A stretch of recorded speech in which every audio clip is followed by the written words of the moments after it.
جسے وہ انسان کی ذات یا نفس یا خودی کہتے ہیں، خیر طبعی جسم تو منتشر ہو کر اس طبعی دنیا ہی میں ختم ہو جاتا ہے۔ جو مستقبل یا آخرت کا انکار کرے گا جو اس طبعی دنیا کے بعد آنے والی ہے، یہ کیسے ممکن ہے کہ وہ اس طبعی جسم کے بعد انسانی ذات کے منتشر نہ ہونے اور آگے چلنے پر ایمان رکھے، کیونکہ اس ذات کا مستقبل اور مستقل ٹھکانہ ہی آخرت ہوگا۔ لہٰذا یہ بھی کفر ہی ہے کہ انسان اپنی ذات کے ممکنات ہی سے انکار کر دے۔ ایسا کفر کرنے والے کو کیا راستہ دکھایا جا سکتا ہے؟ وَسَوَاءٌ عَلَيْهِمْ أَنذَرْتُمْ أَمْ لَمْ تُنذِرْهُمْ لَا يُؤْمِنُونَ۔ قرآن حکیم تو خدا پر ایمان لانے سے قبل انسانوں کو اپنی ذات پر ایمان لانے کی ترغیب دیتا ہے۔ جو انسان اپنی ذات پر ایمان نہیں لائے گا، اس کا مطلب ہے وہ مستقبل یا آخرت کا انکار کر رہا ہے، اور ایسے انسان کا مقصد حیات صرف اس طبعی زندگی کو اپنا منتہا و مقصود و مطلوب سمجھ لینا ہے۔ خدا پر ایمان لانے سے قبل ان تصورات کے برعکس تصورات پر ایمان لانا ضروری ہے، کیونکہ کائنات کی تخلیق کا مقصد انسانی اعمال کے ایک ایک ذرے کو انصاف کے ترازو میں تولنا ہے۔ قرآن حکیم نے کائنات کی تخلیق اور اس مقصد کو الحق کہا ہے۔ وَخَلَقَ اللَّهُ السَّمَاوَاتِ وَالْأَرْضَ بِالْحَقِّ 45/22۔ یہ سلسلہ کائنات ہم نے الحق پیدا کیا ہے۔ بالحق کے معنی ہی یہ ہوتے ہیں کہ وہ کسی مقصد کے ساتھ پیدا کیا ہے۔ وَلِتُجْزَىٰ كُلُّ نَفْسٍ بِمَا كَسَبَتْ وَهُمْ لَا يُظْلَمُونَ 45/22۔ اس سارے آسمان و زمین کی گردش کا منتہا یہی ہے کہ ہر شخص کو اس کے کام کا بدلہ مل جائے اور کسی پر کسی قسم کی کوئی زیادتی نہ ہو۔ یہ تو ہے زندگی کا بلند مقصد، یہ ہیں زندگی کے حقائق، اور اس کے مقابلے میں افرأیت من اتخذ الہہ 45/23۔ وہ لوگ جو اپنے ہی جذبات اور خواہشات کو خدا بنا لیتے ہیں، اس کا نتیجہ یہ ہوتا ہے کہ وَأَضَلَّهُ اللَّهُ عَلَىٰ علم 45/23۔ علم و بصیرت بھی رکھتے ہیں لیکن راہ راست پر نہیں آتے، گمراہی میں پڑ جاتے ہیں۔ یہ آج بھی بڑی بڑی قوموں کو دیکھیے، ایک طرف علم و بصیرت کی بارگاہ ہے کہ کہکشاں کے تارے ان کی گزرگاہ ہے، اور دوسری طرف زندگی کے حقائق ہیں کہ دنیا امن کے مقصد کو حاصل کرنے کے لیے رات دن کوشاں ہیں، لیکن مقصد ہے کہ شرمندہ تعبیر ہونے تک کا نام نہیں لیتا۔ ایسا کیوں ہے؟ وہ کون سی مجبوریاں ہیں؟ من اتخذ الہہ ہواہ 45/23۔ وجہ یہ ہے کہ ہر ایک نے اپنے اپنے مفاد کو اپنا معبود بنا رکھا ہے۔ علم کے باوجود اندھے اس لیے ہو رہے ہیں کہ انہوں نے اپنے سوا ہر قوم کی آزادیوں کو سلب کر رکھا ہے۔ اللہ نے فرد کو جو آزادی اور اختیار کا شمع دیا ہے اس کا لحاظ نہیں رکھتے، کیونکہ یہ وہ لوگ ہیں جو وَقَالُوا مَا هِيَ إِلَّا حَيَاتُنَا الدُّنْيَا نَمُوتُ وَنَحْيَا وَمَا يُهْلِكُنَا إِلَّا الدَّهْرُ 45/24۔ کہتے یہ ہے کہ زندگی بس یہی زندگی ہے، اور زندگی کا اختتام موت پر ہو جاتا ہے، آگے کچھ نہیں ہے۔ وَمَا لَهُمْ بِذَلِكَ مِنْ عِلْمٍ 45/24۔ یہ لوگ کبھی علم کی بارگاہ سے بھی دریافت کریں شاید، تو ان علم کی بارگاہ اس کی تصدیق نہیں کر سکتی کہ زندگی ختم ہونے والی ہے اور آگے بڑھنے والی نہیں ہے۔ اِنْهُمْ إِلَّا يَظُنُّونَ 45/24۔ یہ قیاس آرائیاں ہیں، یہ علم نہیں ہے۔ یہ لوگ کفر کرتے ہیں، عقائد سے انکار کرتے ہیں، عقائد سامنے آ جائیں تو اسے چھپاتے ہیں۔ ایسے لوگوں کے سامنے آپ دن بھر حقائق پیش کرتے جائیں، وہ انہیں تسلیم نہیں کریں گے۔ وَسَوَاءٌ عَلَيْهِمْ أَنذَرْتُمْ أَمْ لَمْ تُنذِرْهُمْ لَا يُؤْمِنُونَ۔ اگر کسی چیز کا کسی کو پوری طرح علم نہیں ہے تو وہ اسے اس کے انکار پر معذور سمجھا جائے گا۔ یہ انکار کفر نہیں کہلاتا۔ کفر اسے کہیں گے کہ کسی کے سامنے حقائق آ جائیں اور ہدایت آ جائے، وہ اس سے انکار کرے یا دل میں اسے سچا سمجھے لیکن بظاہر سب کے سامنے اسے چھپائے، یہ کفر کہلاتا ہے۔ قالوا اولم تکو یاتیکم رسولکم بالبینات 40/50۔ تمہارے پاس حقائق پہنچانے والے آئے تھے یا نہیں؟ قالوا بلا، وہ جواب دیں گے ہاں ہمارے پاس آئے تھے 40/50۔ قالوا فادعوا وما دعاء الکافرین الا فی ضلال 40/50۔ پھر اب خدا کو پکارتے کیوں ہو؟ پکارتے پھرو ایسے لوگوں کے لیے آپ کہیں گے کہ ان الذین کفروا 2/6، یہ وہ ہیں جنہوں نے کفر کیا۔ دوسرے مقام پر ہے یا معاشر الجن والانس الم یاتکم رسول منکم یقصون علیکم آیاتی وینذرونکم لقاء یومکم ھذا 6/130۔ اے معاشر جن و انس، شہری مہذب و دیہی غیر مہذب لوگوں، پیغمبر نے ہمارے قوانین تمہارے سامنے پیش کیے اور یہ بھی بتلا دیا کہ مکافات عمل برحق ہے۔ غلط روش کے نتائج نکل کر رہیں گے، کیا ایسا نہیں ہے؟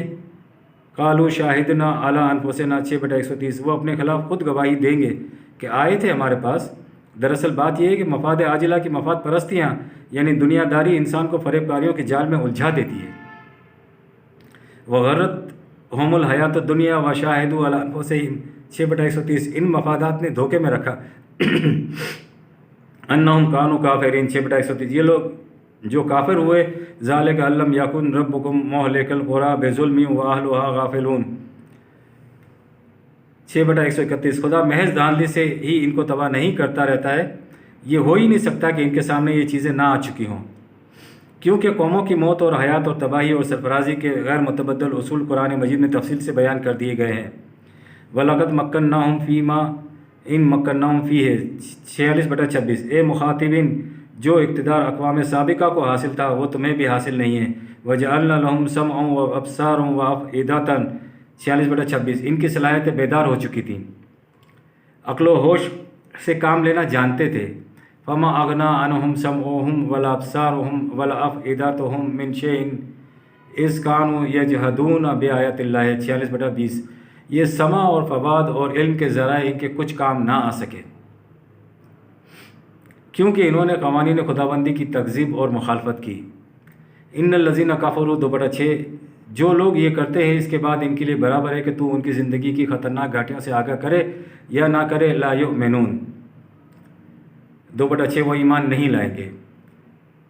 قرآن حقائق کو سمجھنے سے پہلے سزا اور جزا کا قرآنی تصور سمجھنا نہایت ضروری ہے۔ ہم سزا کا تصور یہ سمجھتے ہیں کہ کسی پر خارج سے کوئی چیز عائد کی جائے۔ ایک شخص کو عدم علم کی وجہ سے کچھ نقصان پہنچ جائے تو یہ اس کی جہالت کا فطری نتیجہ ہوتا ہے۔ ایک شخص جج بننے کے لیے جس تعلیم کی ضرورت ہے وہ اس پر پورا نہیں اترتا تو وہ اس منزل پر پہنچنے والوں سے پیچھے رک جائے گا۔ یہ وہ سزا نہیں ہے جو اسے خارج سے ملی ہو۔ قرآن کریم کی روح سے زندگی آگے چلتی ہے، انسان کی ذات کی نشوونما ہوتی ہے۔ جو نشوونما یافتہ ذات اس معیار پر پوری اترتی ہے وہ آگے بڑھ جاتی ہے، اور جو معیار کے مطابق نہیں ہوتی وہ آگے نہیں بڑھ سکتی، وہ اس مرحلے پر رک جاتی ہے۔ یہ ایک چیز کا فطری نتیجہ ہے۔ قرآن حکیم کے نزدیک ہر وہ شخص جو انسان کی شکل رکھتا ہو انسان نہیں ہوتا۔ قرآن حکیم کے مطابق انسانوں میں شمار اسی کا ہوگا جو انسانیت کے معیار پر پورا اترے گا۔ پیدائشی طور پر نہ کوئی مسلمان ہوتا ہے اور نہ کافر ہوتا ہے۔ قدرت تو صرف آدمی پیدا کرتی ہے، مومن پیدا نہیں کرتی۔ انسان تو اسے خود بننا پڑتا ہے۔ سوال تو ان لوگوں کا ہے جن تک زندگی کے حقائق پہنچ چکے ہیں۔ جو قدیم قبائل ہیں یا ابتدائی غاروں کی ایسی زندگی بسر کر رہے ہیں، وہ علم و ہوش کی سطح پر آئے ہی نہیں ہیں، ان تک پیغام پہنچا ہی نہیں ہے، تو پھر انہیں جہنم کی سزا کیوں ملے گی؟ قرآن انہیں جزا و سزا سے مرفوع القلم سمجھتا ہے، کیونکہ یہ انسانوں کی سطح پر آئے ہی نہیں ہیں۔ یہاں پر الذین کفروا کے تصور کو ذہن میں رکھیں۔ انسان وہ جو شعور خیش یعنی شعور ذات کی سطح پر آ گیا ہو، اسے علم، عقل اور بصیرت سے کام لینا آ گیا ہو۔ ہمارے پاس تو جہنم کی زندگی کے مستجب ہونے کے خلاف کوئی بہانہ اس لیے نہیں ہے کہ آج علم کے ذرائع فضا کے اندر منتشر ہو کر نشر ہو رہے ہیں، اس سے تو ہماری ذمہ داری اور بھی بڑھ گئی ہے۔ علم، عقل، ہوش کی سطح پر آنا ہے تو یہ بڑی لذت انگیز چیز، لیکن اس کی قیمت بڑی سخت ادا کرنی پڑتی ہے، کیونکہ قرآن کی ہدایت سامنے آ چکی ہیں۔ کیا آج پوری ملت اسلامیہ اپنی بربادی اور نوع انسان کی تباہ حالی کی ذمہ دار نہیں ہے؟ ہم کب اس خود فریبی سے نکلیں گے؟ یا ایھا الذین آمنوا اتقوا اللہ ولتنظر نفس ما قدمت لغد 59/18، اوروں کی باتیں نہ کیا کرو، یہ دیکھو کہ تم نے کل کے لیے کیا بھیجا ہے۔ حدیث رسول صلی اللہ علیہ وسلم ہے کہ جس کا آج کل جیسا ہی گزرا وہ تباہ ہو گیا۔ ربنا تقبل منا انک انت السمیع العلیم۔